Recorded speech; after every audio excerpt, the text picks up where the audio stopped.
បងស្រីម៉ាក់ខ្ញុំបង្រៀនបងឲ្យនឹងខ្ញុំតាំងពីតូចអំពីរឿងអសន្នអញ្ចឹងពួកខ្ញុំច្បាស់ជាមានឱកាសរកយិនសិនឃើញមុនត្រូវហើយពូតូចកើនចំនួនមនុស្សហើយមិនបាច់ត្រូវការជំនួយទៀតទេមិនចឹងទេ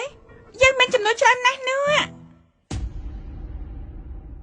បងខំបងទី2គេនិយាយពីខ្មោចមែនទេខ្ញុំខ្លាចកុំជឿគ្មានអ្នកណាក្រៅពីពួកយើងទេក៏ដាច់ថ្ងៃចេះខ្មោចមកពីណាហ៊ានបំភ័យស្អីចាំមើលពេលរកយិនសិនឃើញឯងនឹងយកមិនខានទៅមិនបំភ័យចំនួនការគេចាប់តូចអាចដឹងថាយិនសិននៅទីណាទេអ្នកក្រៅក្នុងឯងកន្លែងឯមានដើមឈើធំ3ស្មើនឹងមានផ្លែពណ៌ក្រហមគេយិនសិនហើយលោកប៉ាចាប់តូចប្រាប់ថាទីនោះគេមានយិនសិនអូនប្រុសទី2ឯងមានពេលយកទូទៅពិនិត្យនៅមន្ទីរពេទ្យផងនៅតែបន្តស្រន់ស្រោចឹងក៏មិនកើតដែរបងស្រីម៉ាក់ប្រាប់ថាកន្លែងដែលមានយិនសិនលូតលាស់តើតែមានមកលុបហើយសំណែមដៃធ្វើរលងអត់មានជាជាតិទីនោះមើលតែដឹងថាខុសហើយកន្លែងអាចមានយិនសិនខ្ញុំគិតថាគួរតែខាងណាកូនសម្លាញ់ម៉ាក់បង្រៀនកូនដោយផ្ទាល់ទើបកូនឆ្លាតយ៉ាងនេះទីនេះគឺជាតំបន់យើងហើយកុំចង់ចូលរកយិនសិននៅទីនេះទៅយើងត្រូវយិនសិនខាងនោះទេចាក្មេងខ្ចីអូនថាកន្លែងពួកគេជ្រើសរើសរកមួយឆ្នាំទៀតក៏រកអត់ឃើញដែររកឃើញយិនសិនហើយ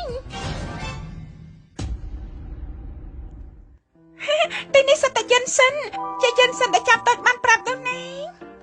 ចម្លែកណាស់កន្លែងនេះមិនសមនឹងមានយិនសិនដុះទេហេតុអីក៏លូតលាស់ដូចនេះមិនមែនហើយទោះជាបងថ្លៃមាត់អាក្រក់តែគាត់ត្រកូលជាគ្រូពេទ្យមិនគួរនិយាយកុហកទេខាងក្រៅមានទន្លេលាក់ដីមានជីជាតិណាមនុស្សធម្មតាមិនអត់ឃើញទេអេបងថ្លៃនេះជាអ្វីដែលពួកខ្ញុំរកឃើញពួកបងគួរតែទៅរកខាងផ្សេងទេឯងនិយាយស្អីខ្ញុំគ្រាន់តែពិនិត្យមើលថាវាជាយិនសិនឬក៏មិនមែនម៉ែអានឹងគឺយិនសិនពិតមែនណាប្រកាសជាមិនមែនហើយវាគ្រាន់តែមានឫសស្តៀងគេហៅវាថាយិនសិនដឺគល់វាគឺមានជាថ្នាក់មិនអាចប្រៀបជាមួយនឹងយិនសិនទេមិនស្គាល់យិនសិនផងចេះតែស្រែកតកៅសូម្បីតែយិនសិនដីនិងយិនសិនក៏បែកចែកមិនដាច់អូនប្រុសទី2ឯងគួរតែទទួលស្គាល់ថាចាញ់ទៅកុំខ្ជះខ្ជាយពេលវេលាទូបធំនៅជនបទវាមិនដែលស្គាល់ឱសថយិនសិនមានតម្លៃស្អីទេវាច្រឡំជារឿងធម្មតា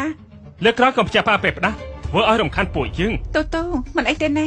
រកឃើញយិនសិនដែរក៏ប្រកែកដែរមែនហើយយិនសិនដីក៏ជាឱសថដែលរោងចក្រផលិតថ្នាំត្រូវការដែរទោះលើកនេះមិនប្រើក៏ដោយក៏កូនជួយយើងច្រើនណាស់